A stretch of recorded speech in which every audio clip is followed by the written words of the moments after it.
সেদিন বেদপতি বলে ভাবিলে ব্রহ্মা কিস করিবি বাবা তপস্যারে ভৃগু ঋষি অଛନ୍ତି ভাবি ସେ କନ୍ୟା ଗୋଟି ଭୃଗୁ ଋଷିଙ୍କୁ ଦେଲେ ଭୃଗୁ ଋଷି ସେ କନ୍ୟା ପାଖେ ରଖିଲେ ଭାବିଲେ ମୁନି ମୋର ତପ କରିବି ଘୋର ଏ କନ୍ୟା ଯେବେ ଥିବ ମୋର ନିକଟର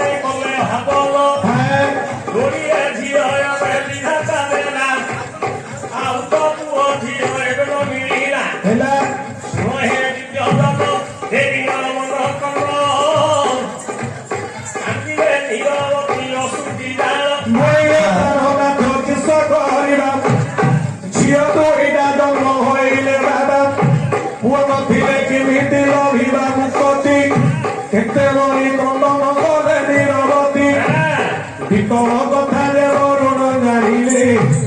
ভিতর চিত সে বরুণ জানিলে হইলে ভাগ্যরে বিধাতা যাহা লেখিছি বলে হে বাবু শুণ দেরি করি শ্রুতি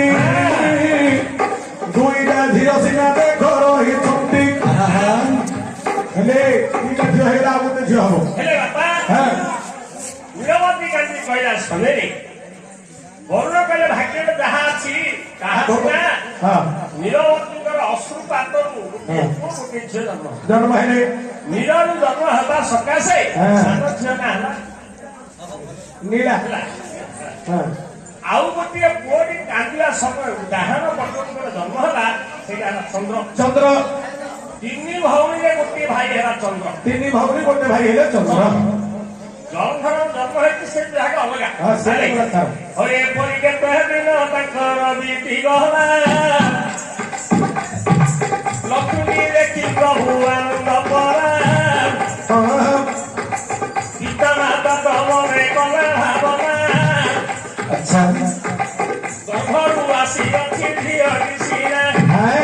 ମତେ କେତେ ଦିନ ଭବାନୀଙ୍କ ଦୁଃଖୀର 21 ଦିନ ତାଙ୍କ ହେଲା ସମ୍ପୂର୍ଣ୍ଣ ବିଚାର କରିବାନି ବ୍ରହ୍ମା ବିଚାର ବ୍ରହ୍ମା ପିତୁଳାକୁ କଲେ ନିର୍ମାଣ ଆଜିକି 21 ଦିନ ହେଲାଣି ଝିଅକୁ ଦେଖି ଯିବା ବିଚାରି ଜାଣି ଭାବିଲେ ମନରେ ବିଧାତା ଛାଡ଼ି ନଦେଲେ ବାବା ସଂସାର ଚିନ୍ତା ଦେଖିବା ପାଇଁ ସେ ହୃତ ଚଳିଗଲେ ବରୁଣଙ୍କ ପୁରେ ଯେ ପ୍ରବେଶ ହୋଇଲେ ଦେଖିବ ବରୁଣ ଅତି ଆନନ୍ଦ ଆସିଲେ ବିଧାତା ମୋ ପୁର ଦେଇବ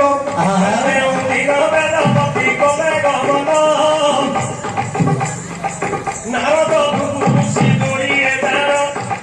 ବାପାଙ୍କ ଦୁଇ ପୁଅ ଦାହତି ହୋଇ ବରୁଣ ଦେଖି କରି ପାତଟି ହୋଇ ଝିଅର ନାମକରଣ ହବ ଏବେ ହେଲା ଗୋଟେ 21 ନାମକରଣ କରନ୍ତି ଆଗରୁ କରିଥିଲେ ଉଦ୍ଧବ କାଉ ହୋଇବ ଶୁଭାଶୁଭ ଏଇଟା ସତ୍ୟ ଯୁଗର କଥା 21 ସତ୍ୟ ଯୁଗ କଳିଆ ଯୁଗ ଦ୍ୱାପର ଯୁଗ କଳିଯୁଗରେ 21 ଦିନ କି 12 ଦିନରେ ହେଲାନି କି 18 ଦିନରେ ହେଲାନି 21 ଦିନରେ କାହିଁକି ହେଲା ତାର ଗୋଟେ କାରଣ ଅଛି କଣ କାରଣ ନା ବୈଷୟିକ ମାନେ 12 ଦିନରେ ସଂସ୍କାର ହେଇଯାଉଛି ଶୁଦ୍ଧ ହେଇଯାନ୍ତି ବୈଷୟିକ ମାନେ 12 ଦିନରେ ସଂସ୍କାର ହୁଅନ୍ତି କିନ୍ତୁ ବାପା ମା ପାଇଁ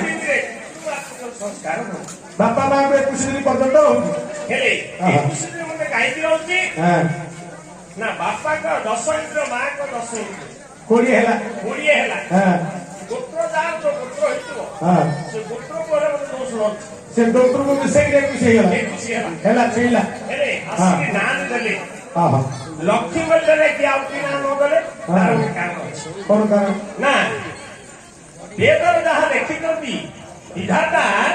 ସେ ମଧ୍ୟରେ 12 ରାଶି 27 ନକ୍ଷତ୍ର 17